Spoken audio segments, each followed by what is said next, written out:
कैसे हैं? खाना खाए नहीं? खाएं? खाएं, आवाज में दम नहीं है। कैसे हैं? अच्छा, अब सुनाई दिया। बैठ जाइए, बैठ जाइए। तो आज तो पहला दिन है, तो आप सभी 10th क्लास के स्टूडेंट हैं, ठीक है? किसी ने अपना गोल सेट किया है? क्या करना है? किसका किसका गोल सेट है? Raise your hands.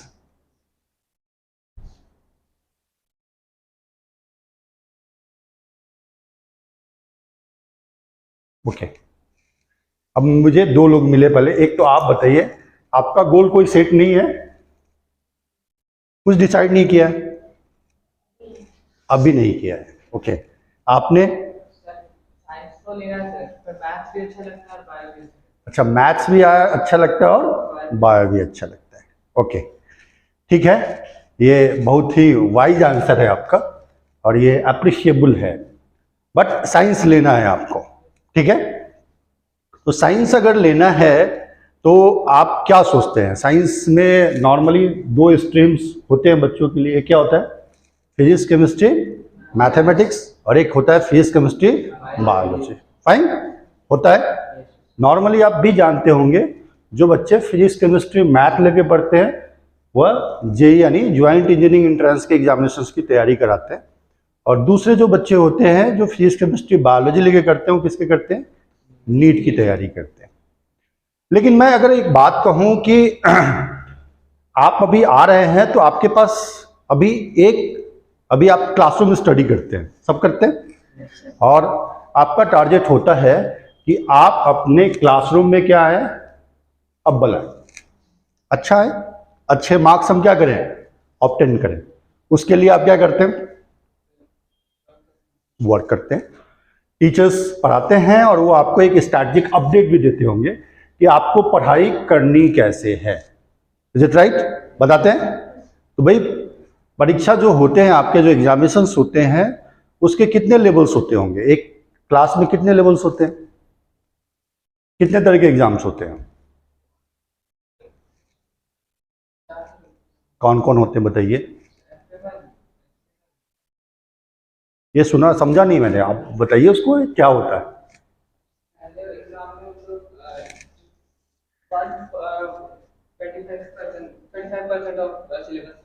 Okay okay okay okay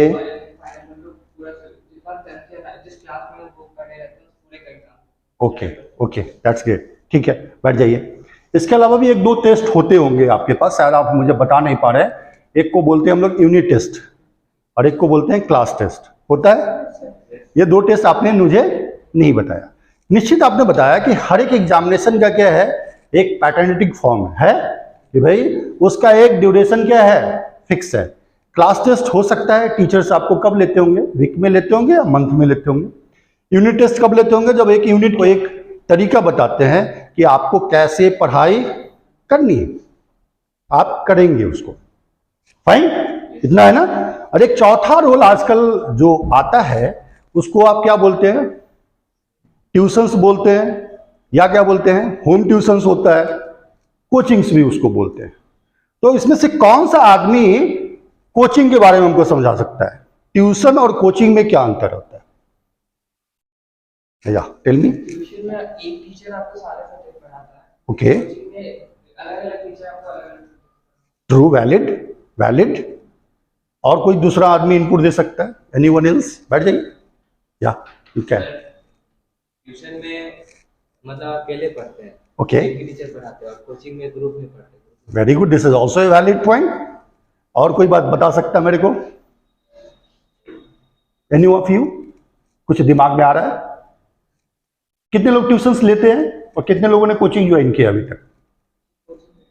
आपने कोचिंग किया है, और किसी ने? आपने कोचिंग ज्वाइन किया, ओके। तो भाई मुझे ये जानना है कि भाई लर्निंग के प्रोसेस में किसी का 3 आदमी का भागीदारी है और किसी के लर्निंग प्रोसेस में कितने लोगों की भागीदारी है? 4 लोगों की भागीदारी है। अब मेरा ये कहना है कि आप में से कितने लोगों ने अभी तक कोई कॉम्पिटिटिव एग्जामिनेशंस दिया है? How many of you? Okay, कौन सा कंपटीशन दिया बेटा? Very good. How many of you know about it? कितने लोग इसके बारे में जानते हैं?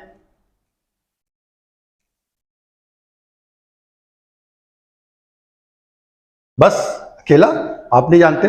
आप ब्रीफ कर सकते हो ये कैसा एग्जाम होता है? Okay, that's great. चलिए मैं बैठाता हूं। देखिए आप देखिए, 2 चीजें हैं, there is one tuition and second is the coaching. Coaching जो वर्ड बना है ना, वो कोच से बना है। कोच समझते हैं? कोच कौन होता है? जो गाइड करता है, और दूसरा जो आपको कॉम्पिटिटिव बनाता है। जो क्या बनाता है आपको? दैट्स व्हाई इसका नाम क्या है? Coaching, right? मेरी बात समझ रहे हैं? जैसे क्रिकेट में कोच होता है, फुटबॉल में कोच होता है, वॉलीबॉल में कोच होता है, जिम्नास्टिक का कोच होता है। भाई कंपटीशन के लिए तो कोच होना चाहिए ना। ये भी तो क्या है? गोल है। क्या है? एक गोल है। तो भाई आप आगे जीवन में कुछ भी करेंगे, जैसे आज भी आप पढ़ाई कर रहे हैं, तो आपके लिए मेजर पार्ट है कि आप ये सोचते हैं कि मुझे क्लासरूम में अव्वल कर लेना है। बेटा तुम जो क्लासरूम में एग्जाम देते हो और जो आपने ओलंपियाड का एग्जाम दिया, दोनों एक ही लेवल का था या अलग अलग था? बहुत अलग था, ठीक है? यानी एक बोर्ड पढ़ना और कंपटीशन पढ़ना दोनों क्या है? अलग अलग चीज है। जैसे इसने बोला कि भाई ये मल्टीपल चॉइस क्वेश्चंस होते हैं। क्या होते हैं? मल्टीपल चॉइस क्वेश्चंस का मतलब, बैठ जाओ बेटा, बैठ जाओ, बैठे बैठे बताना, कुछ टेंशन नहीं लेने का। हाँ, मल्टीपल चॉइस क्वेश्चन का मतलब क्या होता है? एक सवाल, उसके कितने ऑप्शंस होंगे? कभी कभी तो ऐसा भी लगता है कि चारों ऑप्शंस क्या लगता है? सही लगता है। कितने लोग कौन बनेगा करोड़पति देखता है? Raise your hands. देखते हैं? कभी आपने उस पर गौर किया है कि कैसे आदमी सवाल का आंसर चूज करता है? कैसे चूज करता है? What is the logic behind it? Carefully read करता है और प्रत्येक ऑप्शन के साथ उसको क्या करता है? कोरिलेट करता है। ऐसा तो मैंने इसके साथ नहीं पढ़ा था, ये लाइन तो मैंने पढ़ा था, ये हो सकता और ये नहीं हो सकता। कभी वो 4 ऑप्शन पे दिमाग लगाता है, फिर कहता है कि इसी 2 में से कोई होगा, इसी में मुझे कंफ्यूजन है। तो this is a reasoning, this is a reasoning. अब वो कहता है कि हमने इसको पढ़ा कहां था? तो पढ़ा कहां था? तो ये कैसे पढ़ेगा लोग? इसको पढ़ने के लिए आपको किताब को क्या पढ़ना पड़ेगा? लाइन बाय लाइन पढ़ना पड़ेगा। समझ में आ रहा है ना? इसी को बोलते हैं सिनॉप्सिस स्टडी। क्या बोलते हैं? सिनॉप्सिस स्टडी का मतलब है कि आपको प्रत्येक लाइन को क्या करना है? पढ़ना है। और दुनिया में जितने भी कंपटीशंस होते हैं वो किस पे होते हैं पता है ना? किस बुक पे होते हैं? एनसीईआरटी। किस पे होता है? यानी कोई भी कंपटीशन बनता है, वो आईएएस भी बनेगा तो किससे बनेगा? एनसीईआरटी। जेई भी करेगा तो किससे करेगा? तो सबसे पहला चीज है, किसी चीज को अगर आपको अचीव करना है तो सबसे पहले आपको प्रिपरेशन की आदत क्या करनी पड़ेगी? डालनी पड़ेगी। दूसरा क्या करना होगा? अपने आप को कॉम्पिटिटिव क्या करना पड़ेगा? बनाना पड़ेगा। और पढ़ना कैसे लोगों से होगा? जो कोच हो। कोच समझ रहे हैं ना? जैसे बोला कि क्रिकेट सिखाने वाला आदमी वो पहले क्या होता है? क्रिकेटर या पहले कोच हो जाता है? क्रिकेटर होता है ना। वो क्रिकेट खेलता है इसलिए क्रिकेट सिखाता है, राइट? और वो बेहतर इसलिए सिखाता है क्योंकि उसको टेक्निक्स क्या होता है? पता होता है। क्या पता? कि भाई ऐसा बॉल अगर बैट्समैन बॉलर फेंक रहा है तो बॉल किस दिशा में जाएगा, वो कौन बताएगा? कोच बताता है। सिमिलरली आपके जो टीचर है ना, they are not a coach, मतलब मैं उनके टीचिंग पे कोई डाउट नहीं कर रहा हूं, दे सिंपली टॉट यू कि how to clear the board examination, right? जैसे इस बच्चे ने कंपटीशन का एग्जाम दिया और उसने क्लासरूम टेस्ट का भी एग्जाम दिया, तो आप बताइए आपके क्लास में कितने सवाल आते हैं? हाँ, एक क्लासरूम में जो टेस्ट देते हो आप, जो बोर्ड का टेस्ट, यानी 7, 8, 9वीं से 10वीं में आए होगे आप, आपके 3 टेस्ट हुए होंगे, तो उसका एक पैटर्न होता होगा ना कि इसमें इतने सवाल आते होंगे। फॉर एग्जाम्पल मैं बात करूं मैथमेटिक्स की, तो कितने सवाल आते हैं? 32, 33। उसमें मिक्सर्स होते होंगे, एमसीक्यूज भी होंगे और कुछ सब्जेक्टिव क्वेश्चंस भी होते होंगे, राइट? अब ये बताइए उस पूरे सवाल को बनाने के लिए कितना समय मिलता है आपको? 3 आवर्स ना। बेटा तुमने जो एग्जाम दिया था उसमें कितने सवाल थे? 50 क्वेश्चन से समय कितना मिला था? 1 आवर। अंतर समझ में आ रहा है सबको कि नहीं समझ में आ रहा है? निगेटिव मार्किंग भी था। निगेटिव मार्किंग का क्या होता है? सही पे सही और 4 गलत पे 1 सही गया। तो सबसे पहला इंपॉर्टेंट काम क्या है कि वो सवाल को वही अटेम्प्ट करेगा जिसके पास टिप्स पता होगा और क्या पता होगा? ट्रिक्स पता होगा। क्या पता होगा? टिप्स भी पता होगा और क्या पता होगा? ट्रिक्स भी पता होगा। और वो वही करा सकता है जो कंपटीशन की तैयारी कराता है। इसीलिए उसको बोलते हैं टेस्ट प्रेप सेंटर, उसको बोलते हैं हम लोग coaching, because they are coaching you everyone from any discipline. जो ग्रेजुएट है with any of the stream, वो उसकी तैयारी कर सकता है, कर सकता है। लेकिन अगर रेशियो इंडिया में उठा के देखिएगा तो मोस्ट ऑफ द IAS आर IITians. Am I right or wrong? Most of the IAS are from IIT and technical background. This is a new trend. तो ये इसलिए होता है, और वो उस तरह का कंपटीशन क्यों निकाल लेता? कभी पता चलता ना, ये सर जो थे हमारे, उन्होंने क्या किया, ये भी कंपटीशन निकाल दिया, ये भी कंपटीशन निकाल दिया, ये भी कंपटीशन निकाल दिया, ये भी कंपटीशन निकाल दिया। अब बताइए एक आदमी IIT तक गया होगा, इसका मतलब उसने इंजीनियरिंग की तैयारी की होगी। इंजीनियरिंग की तैयारी करने के बाद फिर क्या किया होगा, वो किसी मैनेजमेंट इंस्टीट्यूट में जाके IIM में भी जाके क्या किया, इंडिया का सबसे प्रीमियम एग्जामिनेशन होता है कैट। कैट नाम सुने ना, जहां से लोग MBA करते हैं, और वो इंडिया का प्रीमियम एग्जामिनेशन। वहां से IIM से जाके क्या कर लिया उसने, MBA भी कर लिया। फिर सोचा कि नहीं मुझे क्या करना है, IAS बनना है। फिर क्या किया उसने, UPSC का भी एग्जाम दे दिया। और फिर क्या किया, वो UPSC भी क्या कर दिया, निकाल दिया। सब एग्जाम एक तरह का रहा होगा, सब एग्जाम क्या रहा होगा, डिफरेंट रहा होगा। बट कंपटीशन का अप्रोच क्या होता है, एक ही होता है। मेहनत करने का तरीका क्या होता है, एक ही होता है। तो सबसे पहले आपको सीखना है कि आपको कॉम्पिटिटिव कैसे बनना है, राइट?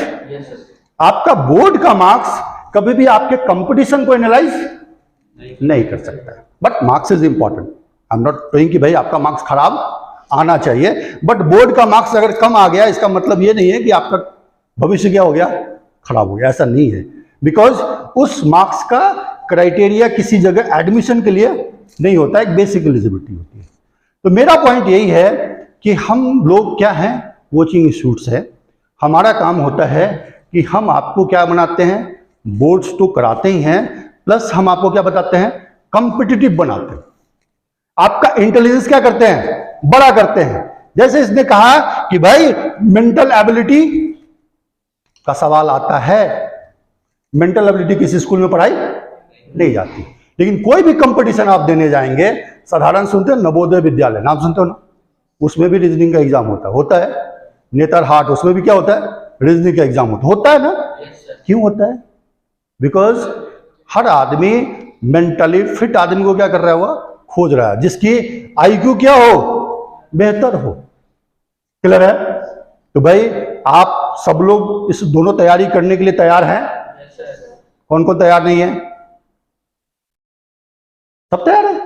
That's great.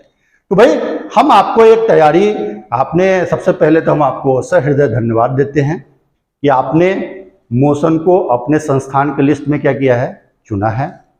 हम चाहेंगे कि आपको एक बेहतर क्लासरूम आपको दे सकें, एक बेहतर इन्वायरमेंट दे सकें और आपको एक बेहतर स्ट्रक्चरिंग आपको दे सकें, ठीक है, जिससे कि आप सिर्फ बोर्ड की परीक्षा में ही अव्वल ना करें, बल्कि इससे जुड़े हुए जितने भी कॉम्पिटिटिव एग्जामिनेशंस होते हैं उस सब में आपका सिलेक्शन क्या हो, बढ़े और वहां तक आप पहुंचे, राइट। वैसी सूचनाएं भी आपको हमेशा मिलती रहेंगी कि अभी हाँ सही कम है, गलत ज्यादा है। गलत ज्यादा इसलिए है कि भाई एग्जाम के समय पढ़ा नहीं जाता है, एग्जाम के समय क्या किया जाता है, रिवाइज किया जाता है। यानी आप जो पढ़े हुए हैं उसको क्या करते हैं, आप रिवाइज करते हैं। अगर उस समय आप पढ़ेंगे इसका मतलब है आपने प्रोसेस ऑफ लर्निंग में कुछ क्या कर दिया है, छोड़ दिया है। आपका प्रैक्टिस जो है आपने इस काम को पूरी तरीके से नहीं किया है। क्लियर है? तो भाई आप सबसे पहले समझिए कि हम आपको पढ़ाएंगे क्या। पढ़ाने के लिए क्या होता है, whenever you are admitted in any class, जब आप कभी क्लासरूम में जाते हैं या कहीं भी जाते हैं, राइट, जब आप किसी क्लास में जाते हैं तो भाई आपको पता होता है कि मेरा सेशन कब शुरू होगा और मेरा एग्जाम कब होगा। नॉर्मली ये डिसाइडेड होता है।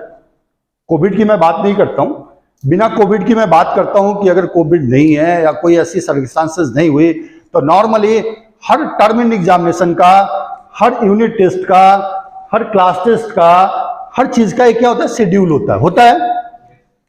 तो सबसे बड़ी बात है कि आपके स्कूल में भी एक प्लानर बनता होगा। प्लानर बनता है, मिलता है सबको, सबको मिलता है। किस दिन क्या छुट्टियां होंगी और क्या होंगी, आपका प्लानर इससे संबंधित होता है। लेकिन हम क्या करते हैं, जैसे आज आप हमारे यहाँ आए हैं तो आज ये फिक्स है कि हम आपको कुछ पढ़ाने नहीं जा रहे हैं। आज हम आपको सिस्टम को क्या कर रहे हैं, समझा रहे हैं। आपको हम ओरिएंट कर रहे हैं कि हम अपने प्रोसेस से आपको क्या करा सके, अवगत करा सके कि आपकी जर्नी मोशन में पढ़ाई के साथ कैसे होगी, हम आपको कैसे पढ़ाएंगे और मुझे आपसे किस पार्ट पे कितना कॉपरेशन चाहिए, आप कैसे उस सिस्टम को आगे ले जाके रिजल्ट में उसको क्या कर सकते हैं, आप तब्दील कर सकते हैं। ठीक है?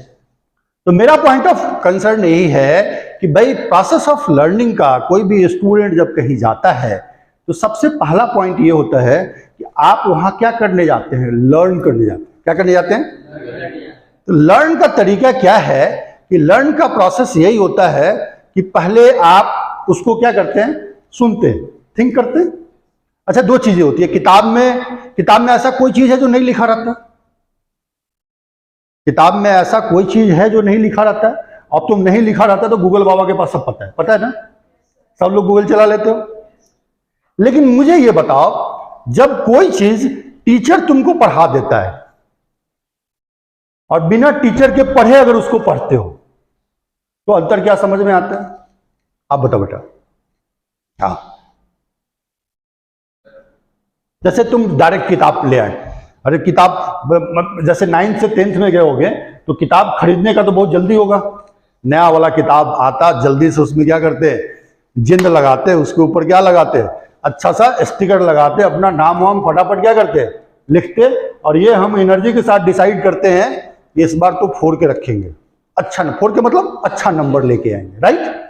तो आप ये बताओ कि पहले दिन जब किताब लेके आते हो तो कितना प्रतिशत समझ में आता है?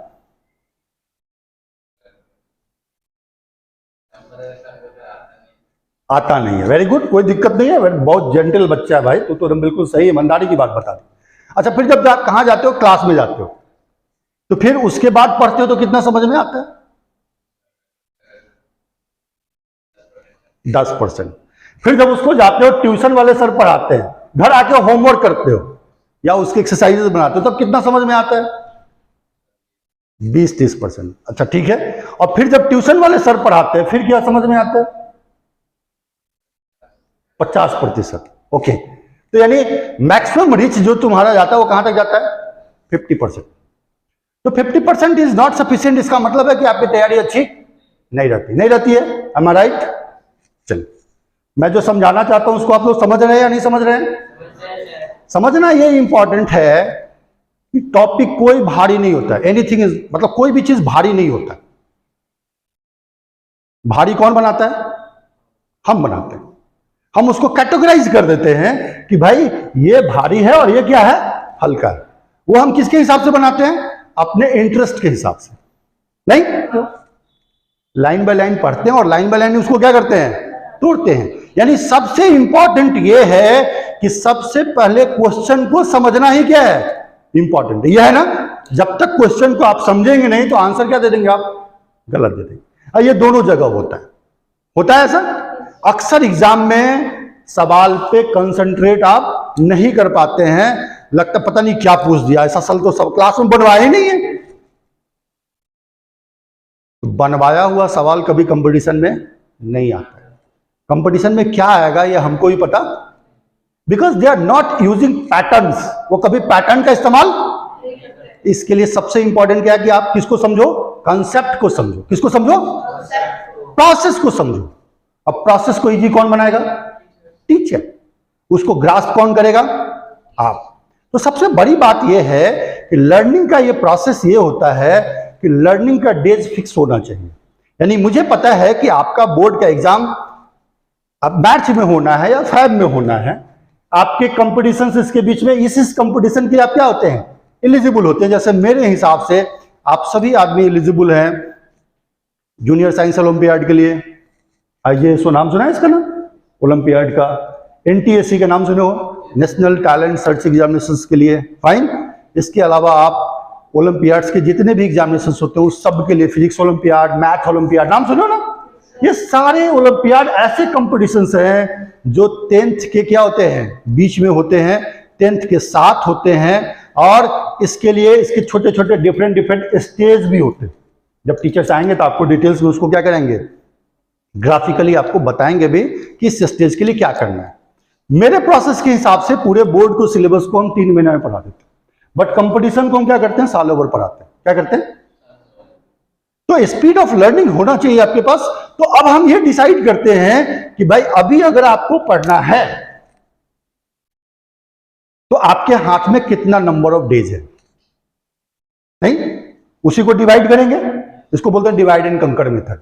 यानी बड़ा प्रॉब्लम है उसको छोटे छोटे पीसेज में क्या करेंगे, डिवाइड करेंगे। और एक दिन जब उठाएंगे तो क्या हो जाएगा, भारी हो जाएगा। और छोटा छोटा टुकड़ा रहेगा तो आराम से लेके क्या करेंगे, निकल जाएंगे। इसीलिए कोई भी सामान आदमी डेट क्या बनाता है, मूवेबल, फ्लेक्सिबल। नहीं, जैसे एक बड़ा सा है इसको पॉकेट में रख रहे तो बड़ा हो गया, ऐसा आ गया कि इसको अलग अलग कर दिए, दोनों पॉकेट में आराम से आ गया, चले गए। बेहतर कौन है, जो पीसेज में हम उसको क्या कर सकते हैं, यानी जब चाहे तो जोड़ दे और जब चाहे तो क्या कर दे, equal number of manageable pieces. Manageable मतलब क्या, सबका मीनिंगफुल होना चाहिए। जैसे एक शीशे का टुकड़ा लाए और उसको क्या करेंगे, अगर टुकड़ा करने का मतलब ये नहीं है कि उसको सीधे लिए और क्या कर दिए, पटक दिए। पटक देंगे तो क्या होगा, कोई बड़ा हो जाएगा, कोई छोटा हो जाएगा, या हो सकता है कि वो किसी काम का नहीं हो। लेकिन अगर आप उसको मशीन से काटेंगे तो वह मैनेजेबल पीसेज में क्या होगा, बन के तैयार होगा, फिर वह मीनिंगफुल होगा। वो क्या होगा, तो मेरा यही कहना है कि आपके पास जो प्रॉब्लम्स है उसको मीनिंगफुल पीसेज में क्या करना है, आपको तोड़ना है, राइट।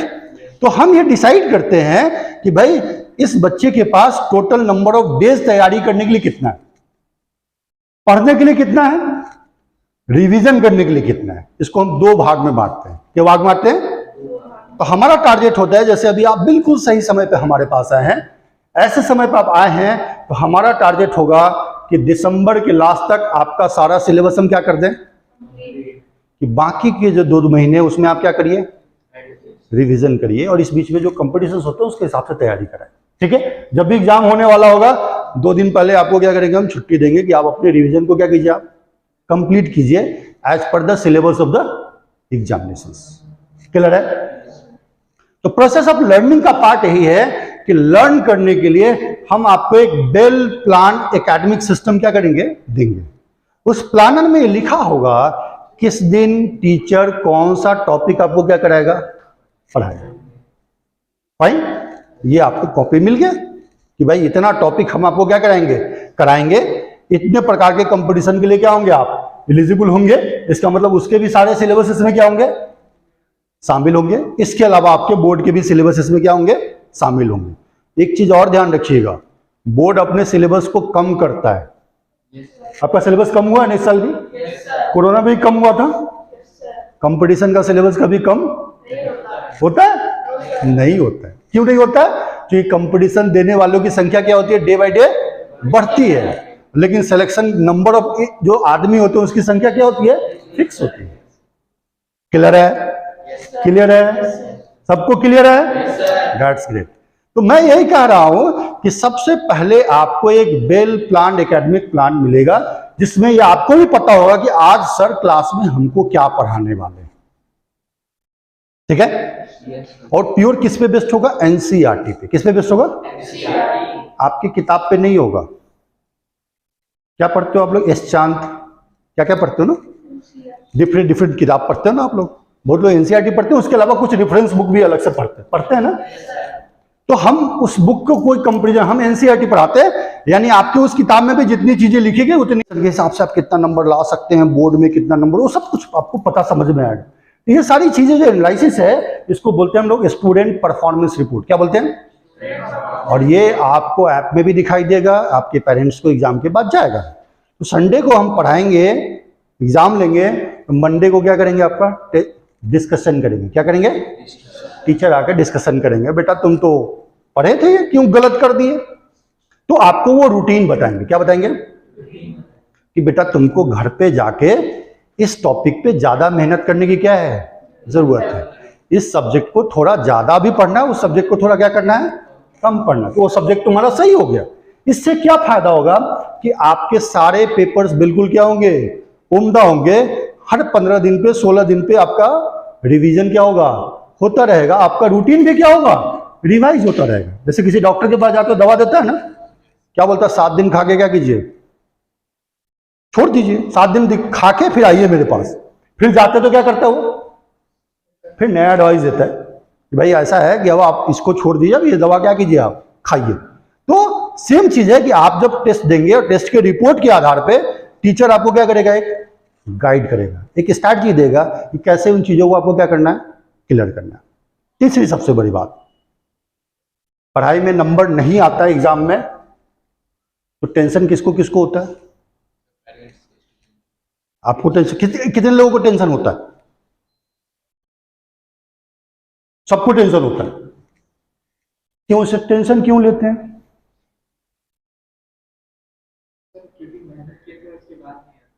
नहीं, ये तो फिर गलत बात है।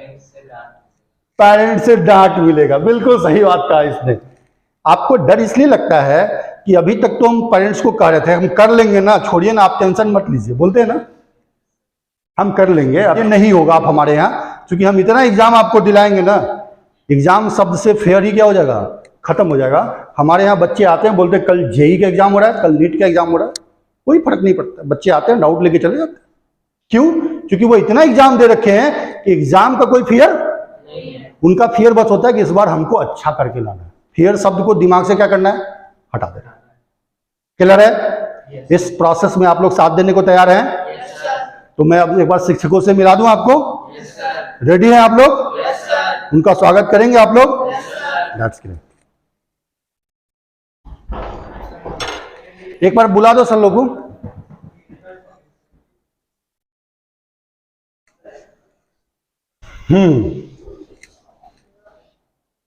ये आपके वैसे शिक्षक होंगे जो ऑलरेडी इस प्रोसेस से क्या किए हैं?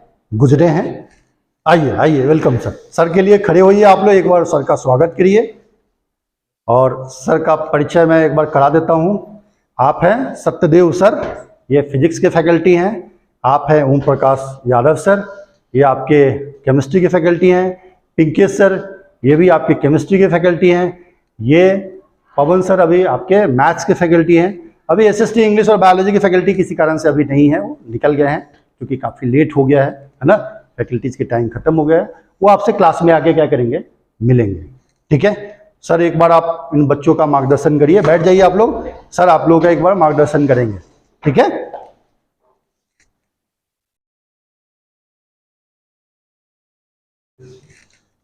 तो पार हो रहे थे सारे लोग, रिजल्ट वगैरह आ गए, कैसा रहा? टेंथ में जो है अब कुछ एक्सपेक्टेशंस आए हैं, राइट? अब ऐसा तो नहीं है ना कि अब सिर्फ बोर्ड करना है बस हो गया, बोर्ड पास हो जाएंगे तो हो जाएंगे, है ना? अब हमें बोर्ड के साथ जो है इनकी कंपटीशन बहुत हाई है। आगे अगर देखोगे 11 12 जब जाओगे तो कंपटीशन काफी ज्यादा हाई है ना, तो हमें उसी लेवल से पढ़ाई करनी है ना। जो भी आपको मॉड्यूल वगैरह मटेरियल मिलेगा, कंटेंट मिलेगा, वो क्या है आपका कि आईआईटी जेई लेवल का भी रहेगा, उसमें की हेल्प करेगा आपका। ठीक है, अभी के टाइम में ना मतलब बिल्डिंग ब्लॉक्स बनाने की जरूरत है। तुम अभी जिस लेवल में हो तो एक ड्रीम होती है सबकी, सबकी ड्रीम होती है कि मैं ये करना चाहूँ। अगर तुम्हारी मोशन ज्वाइन कर रहे हो, तुम सोच रहे होगे ना कि मेरे को डॉक्टर बनना है, मेरे को इंजीनियर बनना है, या फिर लॉयर बनना है, या सक्सेस बनना है कि नहीं। सक्सेस होने में ना एक चीज, तुम्हारी नींव जितनी मजबूत रहेगी ना, बिल्डिंग इतना बड़ा बन सकता है। अगर नींव कमजोर हो गई ना तो बिल्डिंग बनेगा टूट जाएगा, बनेगा टूट जाएगा, थोड़ी भूकंप आएगा गिर जाएगा। तो ये अभी जो तुम्हारा टाइम है ना, वो बिल्डिंग ब्लॉक बनाने की है, बेस बनाने की है। यही तुम अगर 10th पास करने के बाद आते हैं ना, तुम्हारे पास उतना सफिशिएंट टाइम नहीं होता कि जिस टाइम में तुम एक बिल्डिंग भी बनाओ और उसके साथ साथ तुम एक बेस को बहुत अच्छे तरीके से बनाओ, राइट। तुम अभी 10th में तुम्हारे पास इतना सफिशिएंट टाइम है कि 10th का जो सिलेबस होता है उसके अकॉर्डिंग 9th में तो तुम रिवीजन कर लो, पढ़ लो, तो भी जाके क्या होता है 9th 10th दोनों समझ सकते हो। उससे क्या होगा, तुम्हारा मतलब बेस जो है ना इतना तगड़ा बन जाएगा कि आगे आने वाले दिनों में तुम्हें कितना भी बर्डन, कितना भी टफ लेवल पर पढ़ा दिया जाए ना, तो तुम्हें फर्क नहीं पड़ेगा, तुम आराम से उसको कर सकते हो, राइट। अर्ली स्टार्ट जो होता है वो बेस्ट होता है हमारी लाइफ में। क्यों? अर्ली स्टार्ट करते हैं ना, उसकी कॉन्फिडेंस हाई होती है just because of base. Base अच्छा होता है, हमारा कॉन्फिडेंस अच्छा होता है, और जिस बंदे में कॉन्फिडेंस आ गई ना 50% सक्सेस तो अपने आप आ जाती है। कॉन्फिडेंस अगर आ गई 50% सक्सेस तो अपने आप आ जाएगी। बाकी बात रही कि हम पढ़ते क्यों। हम बस इसलिए नहीं पढ़ते कि हमें एक डिग्री लेनी है, या फिर कुछ आईआईटी में जाना है, या फिर सक्सेस होनी है, या फिर एनआईटी में जाना है, या फिर एमबीबीएस करना है, राइट। पढ़ते एक अच्छे इंसान बनने के लिए, है कि नहीं। हर आदमी सक्सेस चाहता है, एक अच्छे इंसान बनना चाहता है, और चाहता है कि हम एक अच्छे रेपुटेटेड कॉलेज से अगर पास होते हैं तो हम क्या चाहते हैं कि वहां से पास आउट होंगे तो हमें चांसेस ज्यादा मिलेंगे। क्योंकि अगर सपोज मान लो तुम मोशन को देख के आए, तुम सोच के ही आए कि चलो वहां पे इसलिए पढ़ते हैं क्योंकि वहां पे आईआईटीएस, एनआईटीएस या फिर एमबीबीएस किए हुए लोग पढ़ा रहे हैं, चाहे वो सक्सेसफुल, जो लोग सक्सेसफुल हैं वो बताते हैं कि हम किस तरह सक्सेसफुल हुए थे, और उसको तुम अप्लाई करके तुम भी उस रास्ते में चल करके क्या करते हो, सक्सेस बनते हो, है कि नहीं। अगर तुम्हें सपोज मान लो तुम 10th क्लास में होगी, राइट। अगर तुम्हें मैं दो एग्जांपल दूं, मैंने बोला चलो तुम्हारी क्लास कल से चालू करते हैं, बाहर में दो टीचर है, उसे तुम्हें पढ़ाना है, राइट। एक टीचर है हमारा जो बीएससी नॉर्मल कॉलेज से करके आया है, दूसरा टीचर है हमारा जो आईआईटी खड़गपुर से बीटेक किया है। अगर ईमानदारी से तुम बताना कि मैं पूछूं तुम किससे पढ़ना चाहोगे, तो तुम्हारा आंसर क्या होगा? आईआईटी वाले। तुमने जज किया किस पे, किस बेसिस पे जज, किस बेसिस पे किया? डिग्री बेसिस पे। तो डिग्री ने उस आईआईटी वाले का क्या यूज किया? डिग्री ने उसको एक फर्स्ट चांस दे दिया। डिग्री क्या करेगा, तुम्हें पहला चांस देगा जिंदगी में सक्सेस होने के लिए, राइट। इसमें कोई दवाई नहीं है, पहला चांस मिलेगा आईआईटी वाले को। जब आईआईटी वाला फ्लॉप कर जाएगा तब हम बीएससी वाले को अप्लाई करेंगे कि चलो सर आईआईटी वाला तो पढ़ाया बहुत अच्छा था लेकिन समझ में कुछ नहीं आया। तो फिर तुम क्या करोगे, तुम कंप्लेंट करोगे, फिर वहां डिस्कस किया जाएगा, और फिर क्या बोलेंगे, चलो नेक्स्ट ऑप्शन हमारे पास बीएससी वाला है, उसको ट्राई करके देखते हैं। हो सकता है वो बीएससी वाला उससे अच्छा पढ़ा है, हो सकता है कि नहीं, लेकिन 95% चांस होती है कि जो आईआईटी वाले को जिसको फर्स्ट चांस मिलती है वो खुद परफॉर्म कर जाता है, बीएससी वाले को चांस नहीं मिल पाता है। समझ रहे हो? डिग्री हमें क्या मिलाएगी, सबसे पहली गेट खोल देगी हमारी कि सक्सेस पे पाने के लिए सबसे पहले तुम एंट्री करोगे। तुम जब फेल्यूर खुद पे हो जाओगे ना, फिर जाके किसी को चांस मिलेगा। पहला चांस तुम्हारा होगा अगर तुम्हारे पास अच्छी डिग्री है। मैं ये नहीं बोलता कि डिग्री सब कुछ होता है, लेकिन डिग्री सब कुछ नहीं होता है, लेकिन डिग्री कुछ करने के लिए सबसे पहली गेट खोल देती है। बिल्कुल, समझ आया? तो हमें एक अच्छी डिग्री लेकर के हमें सक्सेसफुल बनना। और डिग्री मिलती कैसे? मेहनत करने से, पढ़ाई करने से, है कि नहीं? मेहनत करोगे, पढ़ाई करोगे, तभी जाके डिग्री, अच्छे कॉलेज में जाओ, अच्छी डिग्री मिलेगी, राइट। जो बंदा मेहनत करना सीख गया वो सक्सेस होने से पीछे हट ही नहीं सकता। जिसको मेहनत करना आता है वो कभी पीछे नहीं हट सकता। सक्सेस के रास्ते में वो पीछे कभी नहीं रहेगा।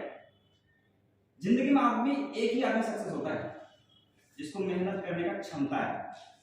इंटेलिजेंट है या नहीं है, कितना आता है कितना नहीं आता, डजंट मैटर, कोई मैटर नहीं करता।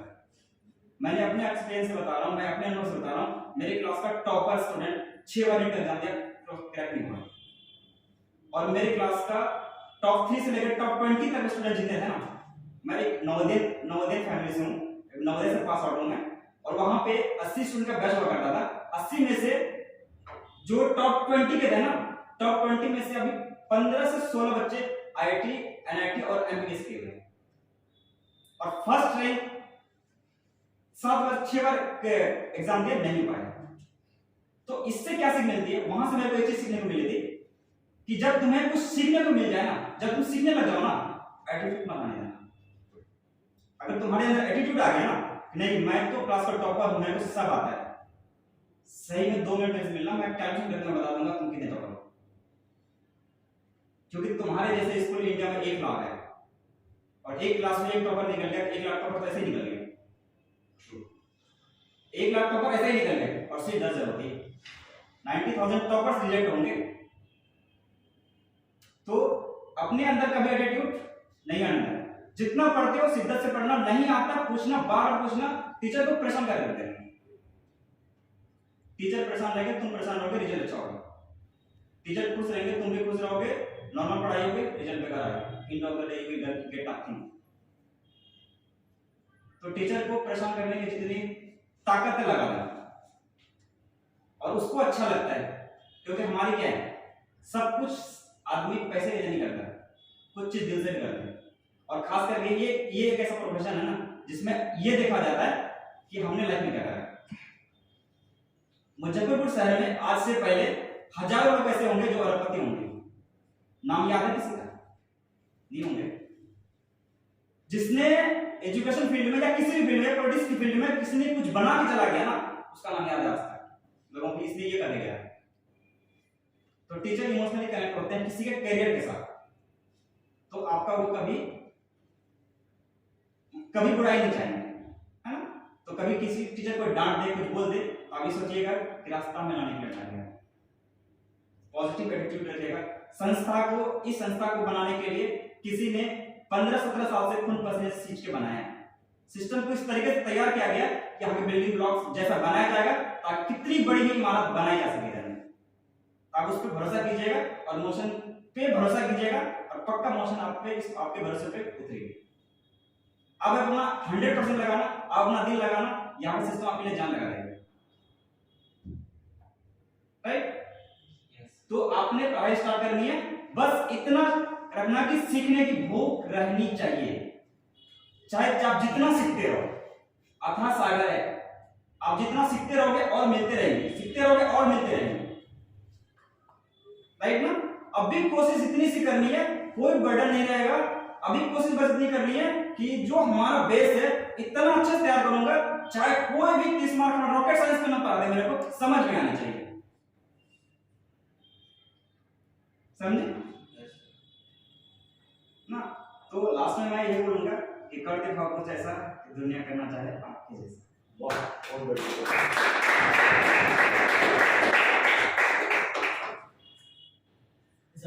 मेरा क्वेश्चन था, जैसे अभी तुम 10th में आए हो या आओगे, तो तुम लोग को शायद बहुत बच्चों को अब के टाइम ऐसा होता है कि 80-90% बच्चों को पता होता है कि 10th के बाद हमें क्या करना है ना। जैसे यहाँ पे होगा, किसी को नीट करना होगा, किसी को जेईई करना होगा या और कुछ भी।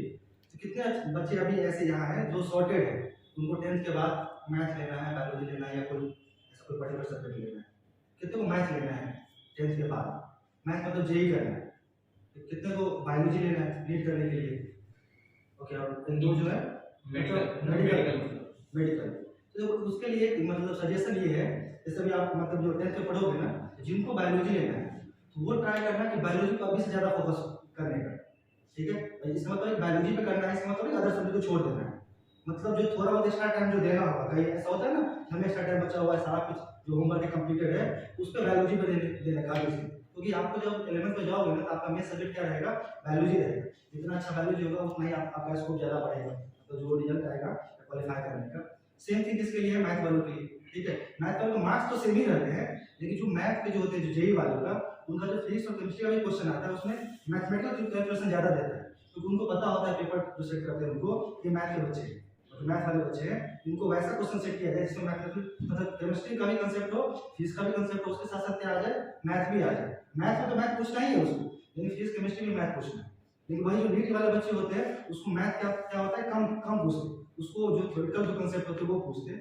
तो ये चीज 10th से आप मतलब शुरू कर सकते हो, क्योंकि 10th के जो सब्जेक्ट होते हैं ना वही सेम सब्जेक्ट कहाँ पे आएगा, 11 12 में आएगा, किसी एक सेक्शन में आएगा।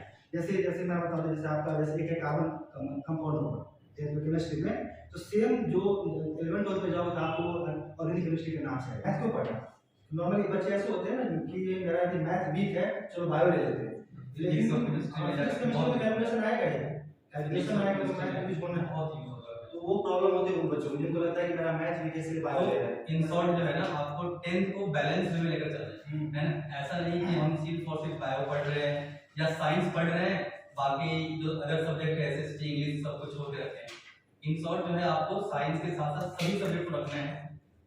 अगर आप नीट या जेई करना चाहते हो तो थोड़ा साइंस पे हम एक्स्ट्रा फोकस करते हैं, उसके लिए कुछ एडिशनल बुक सॉल्व करते हैं, और ये चीज करना पड़ेगा, क्योंकि देखो जब आगे जाओगे ना 11 12 में तो वहां पे कंपटीशन बहुत होता है। ऐसे भी आप सुनते हो कि 10th में जो है 10 लाख 15 लाख बच्चे फॉर्म फिल करते हैं, या फिर जब आगे जाओगे नीट में और जेई में तो वहां पे 15 लाख 20 लाख, जब आपका टाइम आएगा तो ऑलमोस्ट 30 लाख तक पहुंच जाएगा, है ना। नीट में जो है ऑलमोस्ट 30 लाख पहुंच जाएगा। अब उस 30 लाख में से जो है हमें 5000 10,000 सीट जो होती है उसी में रहना है, तो उसके लिए क्या है, हमें कुछ एडिशनल करना है। अगर सब जो मेहनत कर रहा है उतना ही हम भी करेंगे तो फिर तो हम उसी लेवल में आ जाएंगे। हमें अगर कुछ आगे करना है तो बाकियों से अलग करना होगा, है ना। उसके लिए आपको क्या करना है कि एडिशनल जितना से जितना हो सकता है बुक सॉल्व करो। एडिशनल अगर टाइम बच रहा है तो जो भी चीजें हैं आप कर रहे हो उसको खूब रीजन के साथ समझो, है ना। ऐसा नहीं कि ये नहीं समझ में आया तो रट लेते हैं, ज्यादा रटने की कोशिश नहीं करना है, चीजों को हमें समझना है, ताकि ये सब चीजें जो है ना जब समझने की कोशिश करोगे तो दिमाग हमारा एक्सप्लोर होगा। क्योंकि जब आप 10th में से 11th में जाओगे तो वहां पे रटने वाली चीजें नहीं मिलेगा, वहां पे एसएसटी नहीं मिलेगा, वहां पे सिर्फ और सिर्फ आपको समझना है, ज्यादा से ज्यादा चीज समझना है, 99% चीजें समझने वाला है। तो अगर अभी से ही अगर आपका दिमाग एक्सप्लोर हो जाता है तो वहां बहुत आसान होगा, आपको स्टार्टिंग से फील नहीं होगा कि हम 10th से 11th में आए जहाँ पे हम बहुत कुछ रटते थे और यहाँ पे हमको समझना नहीं पड़ रहा है। तो ये सब इशू जो है नहीं आएंगे, इसीलिए जो है कोशिश करना है आपको कि अभी से लगातार जब से क्लास स्टार्ट होगी आपकी तब से जो है ना ही आपको क्लास छोड़ना है ना। क्लास छोड़ने से भी इशू आ जाएगा। जब आप क्लास छोड़ोगे तो आपकी जो पढ़ाई चल रही है वो आज छोड़ते हो क्लास तो अगले 2-3 दिन तक आपको मालूम नहीं चलेगा कि हम क्या पढ़ रहे हैं नहीं पढ़ रहे हैं। तो हमेशा कोशिश करना है कि हमें क्लास बिल्कुल नहीं छोड़ना है। ये सबसे बड़ा ड्रॉबैक होता है कि हम बीच बीच में क्लास छोड़ते हैं, लेकिन अगर छोड़ेंगे तो फिर हमारा क्या है सीक्वेंस टूटेगा। हो सकता है कि जो आज सर ने पढ़ाया है हमने अटेंड नहीं किया वो कल यूज होगा, कल का भी क्लास समझ में नहीं आएगा, हो सकता है अगर आगे से यूज होगा। तो ये चीज दिमाग रखना है कि हमें क्लासेस नहीं छोड़नी है। और बाकी दूसरा चीज शर्माना नहीं है क्लास के अंदर कि हम डाउट पूछेंगे तो हमारे पड़ोसी क्या कहेंगे, सर क्या कहेंगे। हो सकता है कि वो डाउट जो है आपके लिए इजी होगा और किसी के लिए टफ होगा। हो सकता है कि जो आपने पूछा है वो डाउट कोई बन गया होगा तो उसको लगेगा क्या पूछ रहा है। तो अगर इस मामले में अगर शर्मा जाते हो कि नहीं नहीं ये कोई हंस देगा या कोई बोल देगा, हम डाउट नहीं पूछते हैं, तो ये चीज ना ये मान के चलना कि तुम उसी दिन से और पीछे होते चले जाओ अपने एजुकेशन फील्ड में, पढ़ाई के क्षेत्र में जो है तुम और पीछे चले जाओ। इसीलिए जो भी डाउट है, डाउट आसान और टफ नहीं होता है। हो सकता है वही किसी का डाउट दूसरे को इजी लगता है, किसी को टफ लगता है। तो जो भी डाउट है क्लास में इंसिडेंट खराब हो तो सर यहाँ पे समझ में नहीं आया इसको एक्सप्लेन करें और सारे टीचर तुम्हें समझाएंगे। ऐसा नहीं कि हाँ ठीक है हो जाएगा सब तुम्हें समझ आ जाएगा। तो जो भी डाउट है इंस्टेंट पूछना है, आज का डाउट कल लेकर के नहीं जाना है, हो सके उसको सेम डे में ही कंप्लीट करना है। ठीक है, इस बात में फ्रस्ट्रेट नहीं होना है कि मतलब बहुत सारा हमारे पास क्या रहता है कि जैसे सर ने बता दिया कि 30 लाख बच्चे एग्जाम देंगे, तो अभी से मैं डिमोटिवेट हो गया, 30 लाख बच्चे क्या पास होऊंगा मैं, अभी से मैं पढ़ना लिखना साइड, अभी से गोल चेंज, कल ये करना था आज तो नहीं, सर ने बता दिया 30 लाख बच्चे, अब मेरा तो होना जाना है कुछ नहीं। इनफैक्ट डेली बात तुम सर्वर में जाकर सर्च करके निकालोगे ना, एनालिसिस बताती है उसमें 10% बच्चे पढ़ते हैं, 90% बच्चे फेल। 10% बच्चे ही 10% बच्चे पढ़ते हैं और वो कंपटीशन में है कि नहीं है वो नहीं, वो भी कंफर्म है, वो 90% बच्चे तो फॉर्म भरे हैं, 90% बच्चे फॉर्म भरे हैं। बस ऐसे कि यार मैंने भी लाइफ में ना थी तो दे दिया, फॉर्म भर लिया। आपको पता है मतलब दुनिया के सबसे टफेस्ट एग्जाम बोला जाता है कि यूपीएससी बोला जाता है ना। अब 5 साल का बच्चे फॉर्म हर साल भरते हैं और वो साइट पे आती है कि इस बार 13 लाख बच्चे एग्जाम फॉर्म फिल किए गए और एग्जाम तुमने पता है कितना पहुंचता है? पता है किसी को? एग्जाम सेंटर में 6 to 7 लाख हर साल का डाटा है। 40 to 50% ही बच्चे एग्जाम देने जाते हैं। अब बताओ आधे बच्चे एग्जाम देने नहीं जाते। तुम्हारे साथ में जो जेईई नीट का एग्जाम होगा ना, वो एग्जाम देने इसलिए आ जाते हैं क्योंकि वो फ्री है, घर में फ्री बैठे इसलिए एग्जाम देने आ जाते हैं। पास तो होना है नहीं उसमें, वो आउट ऑफ से पहले से एग्जाम देने इसलिए आ जाते हैं, वो फ्री है इसलिए। और इसमें एग्जाम देने नहीं आते क्योंकि आईएएस के एग्जाम देने इसलिए नहीं आते लोग क्योंकि उसने तैयारी नहीं की, फॉर्म तो भरा है बस। और वो एक दिन आएंगे तो एक दिन कहीं जॉब कर रहे हैं, छोटी मोटी जो भी जॉब कर रहे हैं, वहां छुट्टी लेने पड़ जाएगी, सैलरी कट जाएगी, उसको पता है होना चाहना कुछ है नहीं तो क्यों सैलरी एक दिन कट पाना, नहीं जाते। तो उस वजह से मतलब कंपटीशन 5%, 8%, 10% बच्चों के बीच ही होती है। तो तुम ये सोचो हिम्मत के 30 लाख बच्चे हैं, 30 लाख में से हमारा कंपटीशन कहां जाएगा, क्या नहीं जाएगा? तो 2 लाख बच्चे हैं जो तुम्हारे ये सोचो कि हम अकेला है, बस हो गया तो हम गेम कर लेंगे। एटीट्यूड पॉजिटिव रखो, बस सीखने का अलग रखो, भूख रखो कि हमको सीखना है, बाकी एग्जाम देखा जाएगा, हम एग्जाम ईमानदार से देके आ जाएंगे।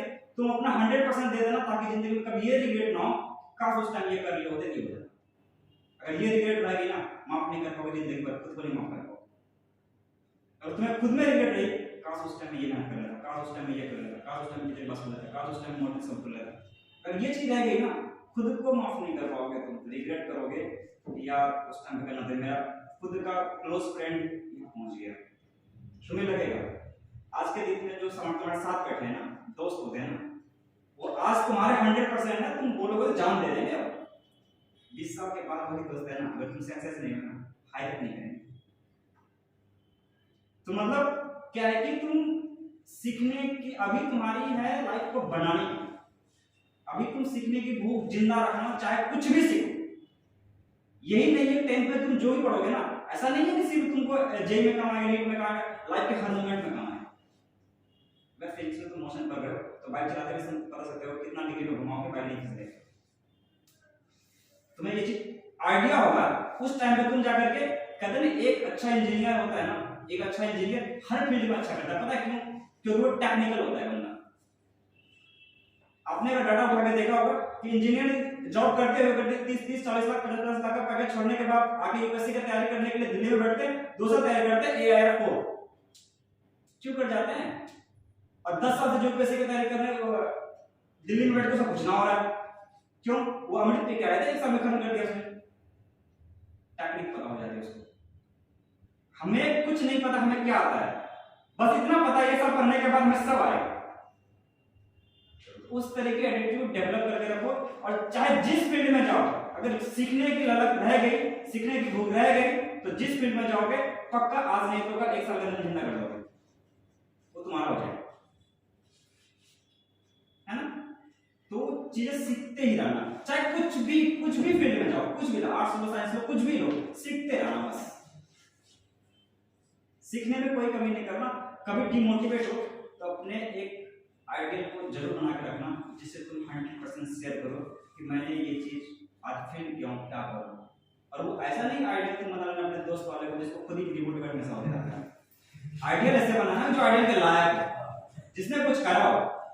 इस हिस्ट्री में उठा करके तुम सही से पढ़ लो, चाहे वो कोचिंग इंडस्ट्री हो, चाहे वो कंपनी इंडस्ट्री हो, चाहे जाके बॉलीवुड इंडस्ट्री, कोई सा भी इंडस्ट्री ले लो, जो सक्सेसफुल पर्सनैलिटी होते हैं ना, उसको अगर किसी ने कॉपी किया ना, उसके बराबर बने या ना बने, लेकिन 50% जरूर बन जाते हैं।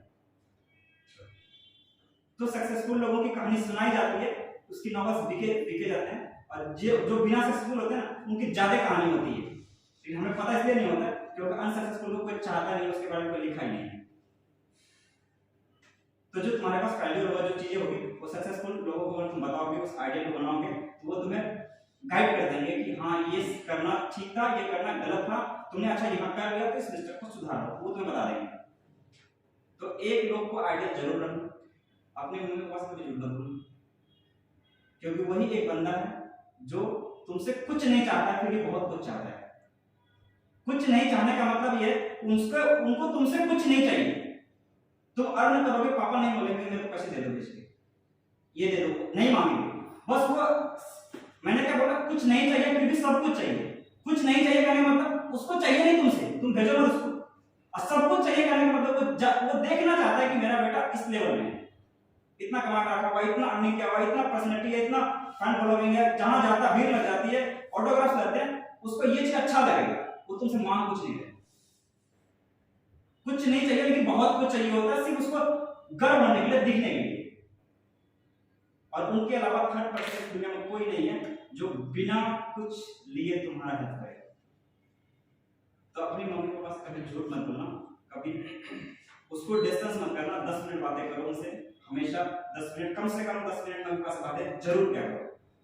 और उनकी अपनी प्रोसेस है, फादर मदर कभी नहीं सोचते, अगर उनके हैंड में तुम्हारी हैंड रही ना तो वो तुम्हें कभी भी गिरने नहीं देंगे, मरते दम तक तुम्हारा हैंड पकड़ते रहेंगे।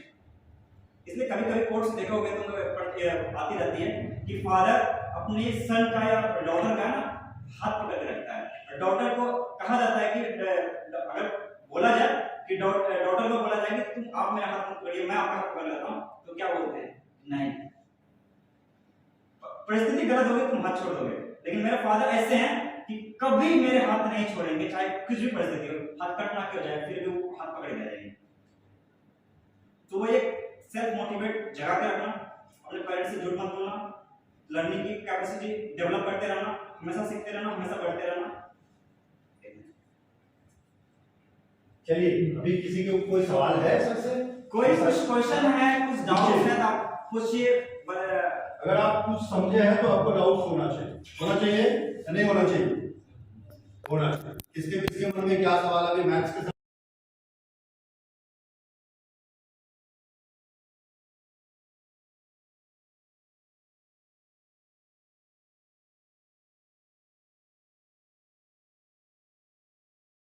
क्या क्या करना है, कोई बता सकता है?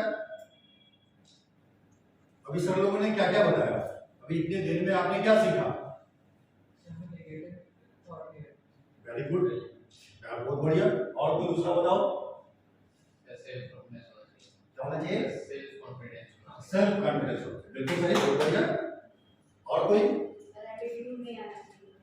क्या आना चाहिए?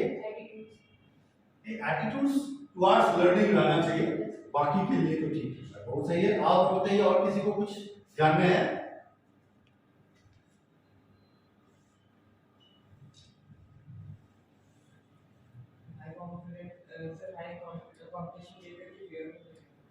कंपटीशन का फियर नहीं होना चाहिए, ट्रू, ये भी सही है, बहुत बढ़िया। और क्या बताया सर? मतलब बहुत लगता है कि सफल होने के लिए आजकल समय कितना है? 8 साल 10 साल में तो आपको सफल हो जाता, तो 10 साल के बाद जो है ना, जो सफल हो गए वो फिर बड़ी सी कार में उड़ेंगे, हेलीकॉप्टर पे उड़ेंगे, और आप बस देखिए उनको देखते रहे। तो ऐसा मौका हमें नहीं देना है। ऐसे ही लोग हंसेंगे, हाँ, वही लोग हंसेंगे, कुछ नहीं। इसलिए आपको अव्वल आना है, बेहतर करना है, और मेहनत करना है, और मेहनत को रिजल्ट में क्या करना है? तब्दील करना है। बाकी सर है, आइए प्रिंस सर, आप हैं प्रिंस सर, इनसे आपका परिचय हमेशा होता रहेगा, मुलाकात होती रहेगी। ये आपको डे टू डे शेड्यूल्स आपको क्या करेंगे? देते रहेंगे, आपके एक्टिविटी को प्रॉपर्ली क्या करेंगे? वॉच भी करेंगे, और आप नहीं आने पे ये आपको क्या करेंगे? फोन भी करेंगे। सिर्फ आपको नहीं करेंगे, आपके मम्मी का नंबर अलग होगा, पापा का नंबर अलग होगा, ऐसा है ना? और घर पे फोन आपके तुरंत चलेगा। इसलिए सबसे इंपॉर्टेंट ये है कि आपको समय पे कोचिंग क्या करना है? आना है। जितना आप लेट करेंगे उतना पोर्शन आपका छूट भी जाएगा, और आपके लिए बर्डन बन के क्या हो जाएगा? तैयार। और क्लास में बिल्कुल अपने आप को फोकस और कंसंट्रेट रखना है कि जो सर आपको पढ़ाया है उसको आप क्या करें? अच्छे से सीखें। एक बार अपने शिक्षकों के लिए ताली बजाइए। और आपसे मिलते रहेंगे, मैं भी आपसे मिल सकता हूँ। आप चाहते हैं कि मैं आपसे मिलूं? चाहते हैं? तो अच्छा, आप जब करेंगे, हम आपसे कब मिलेंगे मालूम है? हम आपसे तभी मिलेंगे जब आप यहाँ के टेस्ट में क्या करेंगे? अव्वल आएंगे, अच्छा करेंगे, तो शायद हमको रिवार्ड देने के लिए बुलाया जाएगा। अगर आप नहीं अच्छा करेंगे तो हमको लगता है बस यही लोग मिलते रहेंगे और यही लोग आपको कोई परेशान नहीं करते। इनको भी आपको परेशान करना है और आप इनके हिसाब से नहीं करेंगे तो ये भी आपको परेशान करेंगे। ठीक है, तो तैयार है? हमको मिलाएंगे अपने से? बिल्कुल। तो हर 15-20 दिन पे आपका टेस्ट होगा, उसके बाद रिजल्ट भी आएगा। तो हम चाहते हैं कि आप लोगों से मुलाकात करें, आप लोगों को रिवार्ड दें, आपको सर्टिफाई करें कि आप बेहतर हैं। और ये कार्यक्रम चलता रहेगा जब तक कि आप बोर्ड के एग्जाम्स या जब तक नहीं आते हैं और जब तक आप सब। ठीक है, thank you so much for attending this session, है ना? मिलते हैं फिर हम आपसे। ठीक है sir, thank you so much.